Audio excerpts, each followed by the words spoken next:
तो बात भी सही है और बहुत से ऐसे लोगों को भी लगता है कि कल की बच्ची आई हुई है, क्या कर लेगी। कि बीटेक करने के बाद यूपीएससी की तैयारी कर रहे थे, अचानक से चुनाव में बहुत सारी ऐसी प्रॉब्लम है जो मतलब कि उसका अभी तक कोई समाधान नहीं निकला है। तो हम चाहते हैं कि हम वो बने और उस जितना भी प्रॉब्लम है उसका समाधान हम निकालें। अभी तो मतलब बहुत ज़्यादा आशीर्वाद मिलता है कि नहीं, युवा है, कुछ अच्छा करेगा। आप देख रहे हैं KosiTimes.com और मैं हूं रविकांत कुमार। मौसम का तापमान भले ही घट रहा हो, लेकिन बिहार में चुनाव की सरगर्मी लगातार बढ़ रही है। इस वक्त हम मधेपुरा जिले के मुरलीगंज नगर पंचायत में हैं और बिहार के सबसे कम उम्र के अध्यक्ष पद की प्रत्याशी अदिति अजय से हम खास बातचीत करेंगे। इनके बारे में बताया जा रहा है कि बीटेक पास करके ये यूपीएससी की तैयारी कर रहे थे और अचानक से चुनाव में कूद पड़े हैं। अदिति, सबसे पहले कोसी टाइम्स में आपका बहुत बहुत स्वागत है। बहुत बहुत धन्यवाद। हमने सुना है कि बीटेक करने के बाद यूपीएससी की तैयारी कर रहे थे, अचानक से चुनाव में, ऐसा क्यों? ऐसा इसलिए क्योंकि मैंने देखा है कि यहाँ की बहुत सारी ऐसी प्रॉब्लम है जो पूरा नहीं हो पाया है किसी चीज़ के वजह से, और हो सकता है कि वो मतलब अगर आगे अच्छी उम्मीदवार नहीं मिल पाए तो उसके लिए भी लोगों को इसका भुगतना पड़ेगा। इसके लिए आपको क्या लगता है, क्या ऐसा लगा कि अब तक मुरलीगंज नगर पंचायत में नहीं हुआ जो अब आप करना चाहती हैं, जिसकी वजह से आप चुनाव में उतरे हैं, ये हम जानना चाह रहे हैं। ये तो आते जाते सबसे पहले तो हम लोग की निगाहें पड़ती है सड़क पर, जो बहुत मतलब पानी इतनी भरी हुई रहती है कि वहाँ पे कभी भी कुछ भी हो सकता है। ये देखने का जिम्मेदारी किसको है? ये क्यों नहीं कोई देखने के लिए आता है? अव्यवस्थित नाली है यहाँ पर और पूरा ऊपर नाली बना करके ऊपर में उसका खुला हुआ है। क्यों ऐसा है? क्यों नहीं उसको कोई देखा जा रहा है? कोई क्यों नहीं देखने के लिए आता है? स्वास्थ्य व्यवस्था के लिए भी आज तक कोई मीटिंग जो हुई है उसमें क्यों नहीं कोई आया है देखने के लिए कि क्या व्यवस्था हो रही है? और बिजली विभाग का जहाँ तक का है, बिजली विभाग से सभी लोग बहुत परेशान हैं। और अगर किसी का ख़राब भी हो जाता है वो दौड़ के जाएगा, लेकिन उसका काम होगा नहीं और मीटर का जो चार्ज है वो ऐसे ही बढ़ता रहेगा। तो ये सभी चीज़ों की वजह से यहाँ की जनता को कितनी सारी मतलब परेशानी का सामना करना पड़ता है। मतलब आपको लगा कि यहाँ पर शिक्षा नहीं है, स्वास्थ्य ठीक नहीं है, सड़कें ठीक नहीं है, नाली ठीक नहीं है, बिजली विभाग की मनमानी चल रही है, लोग परेशान है, इसलिए आपको लगा कि हम चुनाव में आ रहे हैं। जी।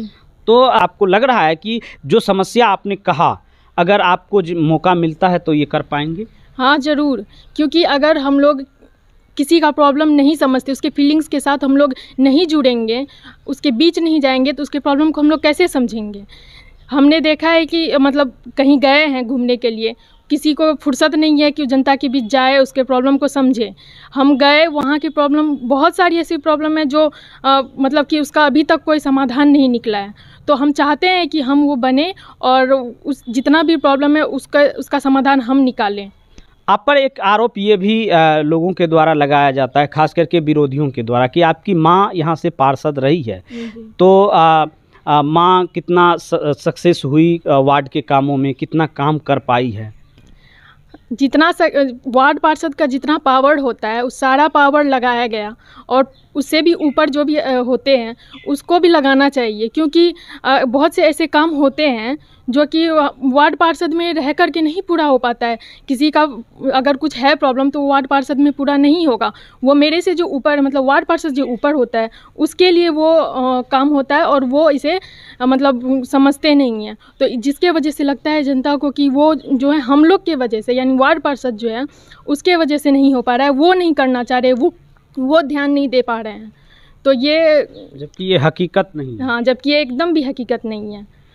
इस बार जनता सीधे अध्यक्ष का चुनाव करेंगी, जनता भी काफ़ी उत्साहित है, और आप जैसे युवा जब चुनाव में आ रहे हैं और जब आप क्षेत्र में जा रहे हैं, जनता से मिल रहे हैं, उनसे समर्थन मांगते हैं, तो कितना आशीर्वाद मिल रहा है अभी तो मतलब बहुत ज़्यादा आशीर्वाद मिलता है कि नहीं, युवा है, कुछ अच्छा करेगी। तो बात भी सही है, और बहुत से ऐसे लोगों को भी लगता है कि कल की बच्ची आई हुई है, क्या कर लेगी ये, लेकिन ये सही नहीं है। भले सबका सोच अलग अलग होता है, लेकिन मेरा मानना है कि जब तक एजुकेटेड नहीं होगा, जब तक कोई शिक्षित नहीं होगा, वो किसी चीज़ का विकास कैसे करेगा? सब यहाँ पे आता है अपनी जेब भरने के लिए, लेकिन हमें अभी उसकी ज़रूरत है नहीं, ना ही कभी ज़रूरत पड़ेगी। और हम चाहते हैं कि जनता का मतलब जो भी प्रॉब्लम है उसको हम लोग मतलब उसका समाधान निकालें। अदिति, कोसी टाइम्स के माध्यम से आप मुरलीगंज नगर पंचायत की जनता से क्या अपील करना चाहेंगे? हम मुरलीगंज की जनता से यही अपील करना चाहेंगे कि अभी तक ने आपने चाचा, भतीजा, भाई सबको देख लिया है, एक बार अब एक बेटी को दे करके देखिए। जैसे कि बेटी एक आंगन को सुंदर बनाती है, उसी तरह नगर पंचायत को भी सुंदर बनाएगी और ये करके दिखाएगी कि नगर पंचायत का कार्य क्षेत्र कितना विस्तृत है।